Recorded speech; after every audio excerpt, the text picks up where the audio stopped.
Welcome to day 2 where we are talking how to overcome very common obstacles. We are here in my closet for 2 reasons. 1, clothing came up as a big obstacle for a lot of you. And 2, we are going to be decluttering something from here. And if you can, put in a donation box or a bag or a hamper. Let's talk about our first obstacle, and I'm only going to cover this briefly because we've already talked about it on day 1, and that is taking on too much, pulling everything out. If you have the motivation and the uninterrupted time to do that, go ahead. I have done it before, usually when I'm recording a video, but for most of us, we're busy. We don't know when we're going to be distracted. We don't know when we're going to be interrupted. We know we're probably going to run out of steam pretty quickly. So focus on those very small wins. Let me give you a really good example for your closet. This one might be painful, but bear with me. Okay, the next time you go to choose an outfit, or even right now, you can pause this video, go do it. Choose the first item that is on the railing, or when you open your drawer, the first item of clothing that you see. That is the item of clothing that you're going to wear today. The only 2 excuses for this, there are only 2, that's it. First, it is not appropriate for the event or the activity that you're doing. For example, maybe you are going to an office, very professional setting, and what you've pulled out is a crop top. Okay, excuse number 2 that is valid is that it's not weather appropriate. So maybe it's the middle of winter and you've pulled out that crop top. Those are the only 2 excuses.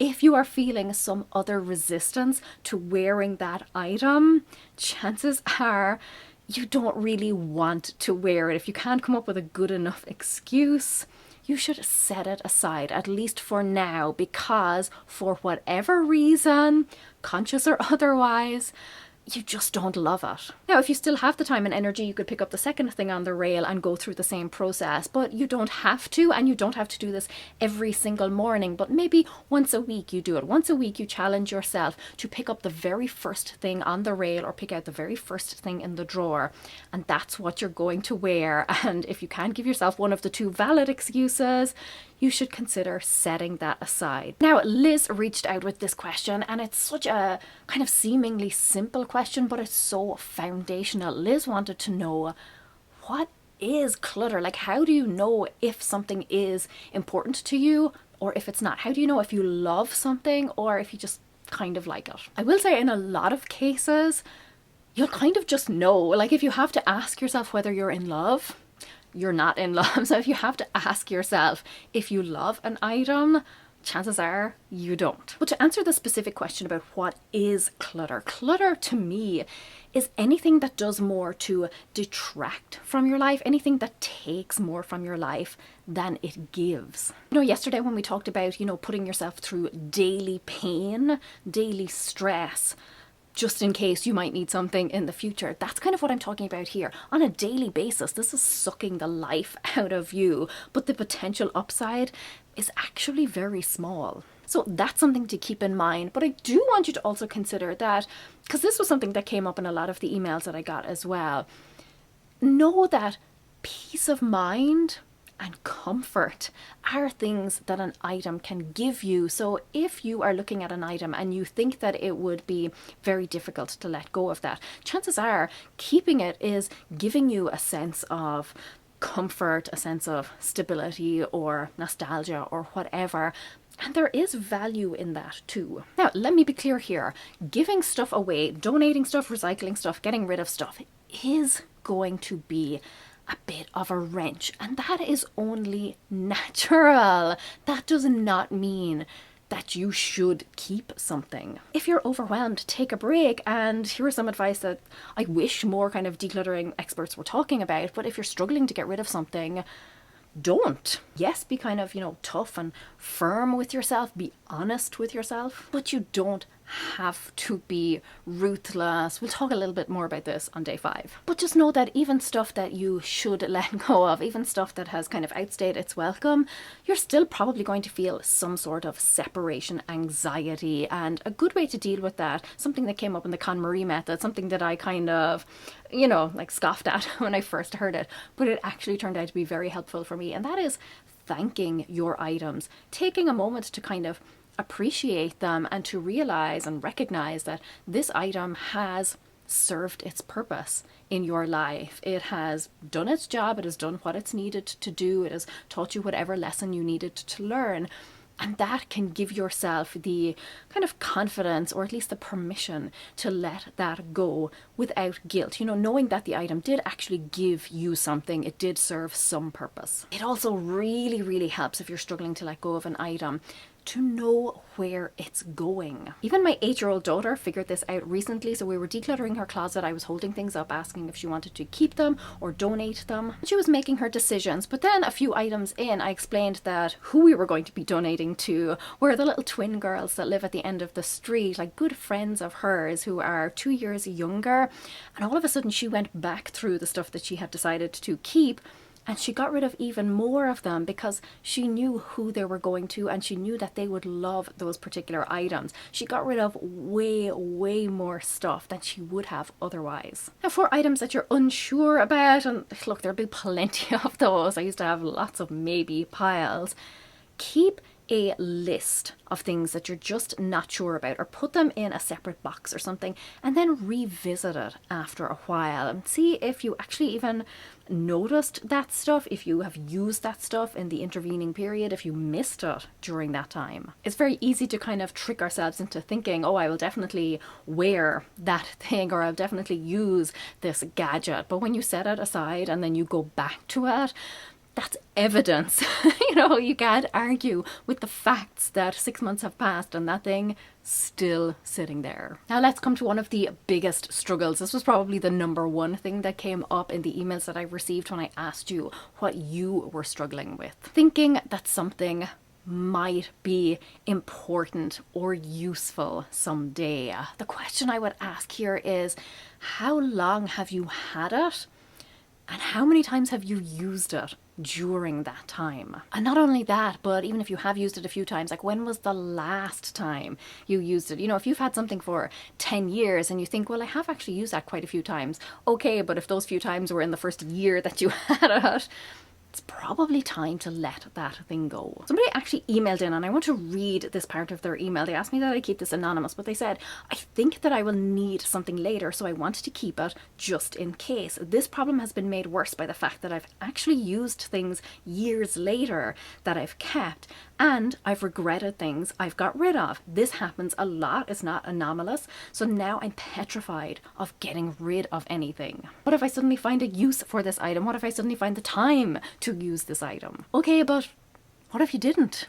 You know, again, it comes back to that daily pain versus potential gain at some point in the future. If you really wanted it all that badly, you would have used it by now. Remember that there's a huge difference between something being useful and you actually using it. It might still be useful.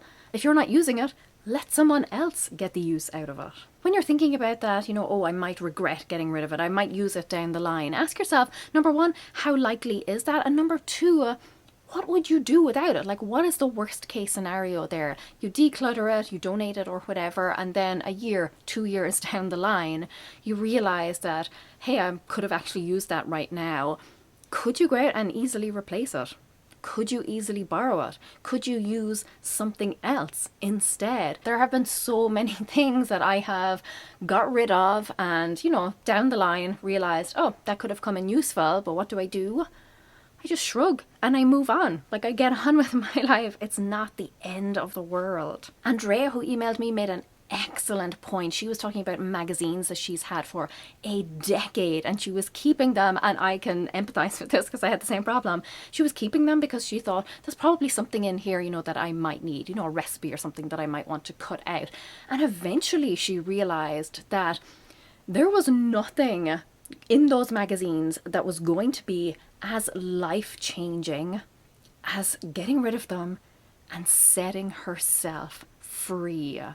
That really spoke to me, and that is how I want you to feel. I want you to realize that there is nothing probably that is going to be as life-changing in all of that clutter that you're keeping as the sense of freedom and relief when you let it go. Andrea also brought up another excellent point, which is something a lot of you mentioned, and that is clothes that do not currently fit but that you think might someday. What I would say here is to separate out those items, maybe even put a deadline on it, and if you don't fit into them at that time, then that's a good indication that it's time to let go of them. Another thing that some people brought up is that your weight fluctuates. You know, you go up and down a dress size. That's perfectly normal for most women. I will say though that generally there's not much in a dress size, like an inch or two. So generally the clothes that you have should probably fit even if your weight does fluctuate by a size. Try and slowly whittle it down to the clothes that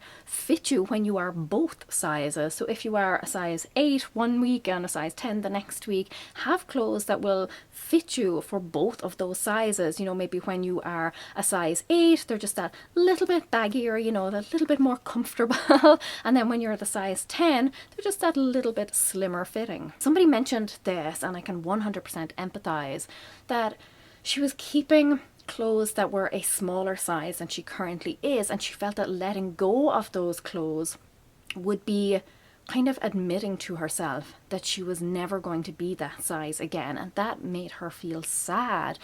In those situations, and because clothes are so intimately tied to you know, how we portray ourselves and how we are perceived, I would say in those cases it's probably okay to keep them, again, if it would be, you know, emotionally very difficult for you to let go of something like that. But try and keep your closet just to clothes that actually fit right now, so that you're not confronted with those other clothes on a regular basis. Let's move down here and talk money. You know, thinking something might be worth something, or as Deborah put it, wanting to sell something to kind of justify getting rid of it. I want you to balance that with the time and the mental and emotional energy that it is taking to maintain that item, or to keep it, or even just to see it all of the time. I had a skirt years ago that I paid a lot of money for, a designer skirt, and I never wore it because it was a little on the short side. It just didn't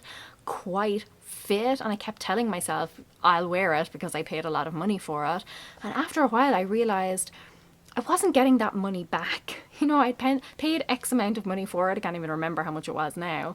But if that money wasn't coming back to me, I could keep that skirt in my closet for 1,000 years. I could wear it every day for the next 1,000 years, and I was never going to feel good about that purchase. If you genuinely think that you're going to make money off it and you are telling yourself, yes, you're going to do that, then I would challenge you right now, pause this video, go and take a picture of it, take measurements or whatever you need to do, put up an advertisement, write out your little description. If you're not willing to do that right now, and don't tell me you don't have the time, because you're sitting here watching this video and there's still a few minutes left in it, so that's not an excuse. If you're not willing to do it right now, you're not willing to do it. And obviously it's a very, you know, personal, subjective thing, but who needs the money more, you or a charitable organization? You know, I used to donate to a children's charity back in Ireland, and that's what I used to think. I was like, who needs this money more, me or a child who is in an abusive or chaotic or neglectful home? Just something to consider. I know it's definitely made my job easier, because I was hanging on to a lot of stuff that I thought I was going to sell, and in the end realized that probably with the money that I earned, I was going to go out and just buy more clutter. I figured it was better to just give it to a charity and let them make the money. If you genuinely want to sell it, go ahead and do that now. Another point that came up a lot is that people feel wasteful getting rid of things, and that is perfectly understandable. And in those situations, I would say try and donate it or recycle it or upcycle it in any way that you can. A lot of people mentioned keeping something around because they knew they could, you know, make something else out of it. But just remember that you don't have to be the person who does that. I know it's hard to feel wasteful. I know it's hard to kind of get rid of something when you think it might be useful. I could do something with it in the future. But don't let that stop you. Don't turn your own home into a recycling center because you're afraid of passing this on to a proper recycling center. If it's sitting in your home, you're denying it a chance at being properly recycled. By the time you make the decision, someone else could have recycled it and made it into something new that someone else could be enjoying. It is selfish to deprive someone else of your stuff that is just sitting around. Don't treat your home like a trash can. Another obstacle then is not having an exit strategy, and I've already touched on this, but when you are decluttering,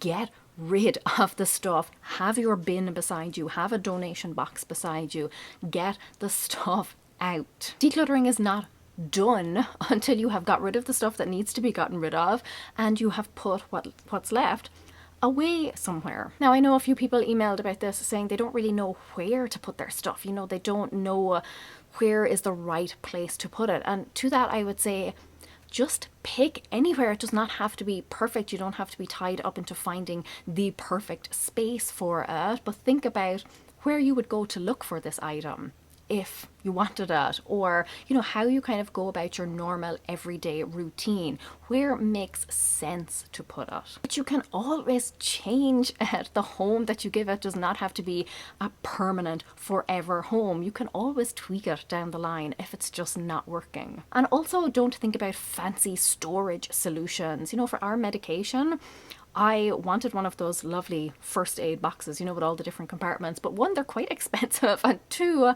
they have a lot of stuff that I don't really use or want. So I just grabbed a box. I had a box of light bulbs that was empty that I was about to chuck. I was like, you know what? I'll use this, put all my medication into it for now until I find a better solution. And here we are, years later.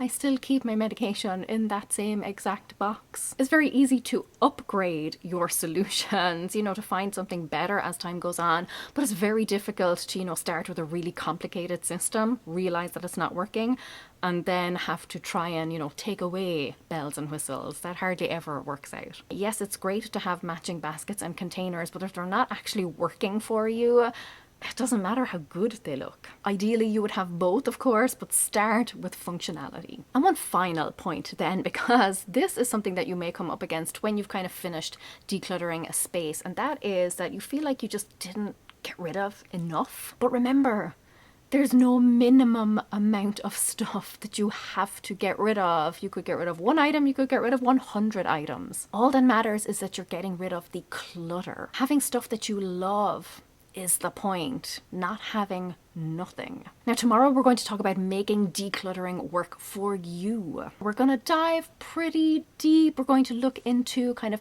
mindset and how you can make decluttering work for you, for your family, for your home, and for your lifestyle. See you then.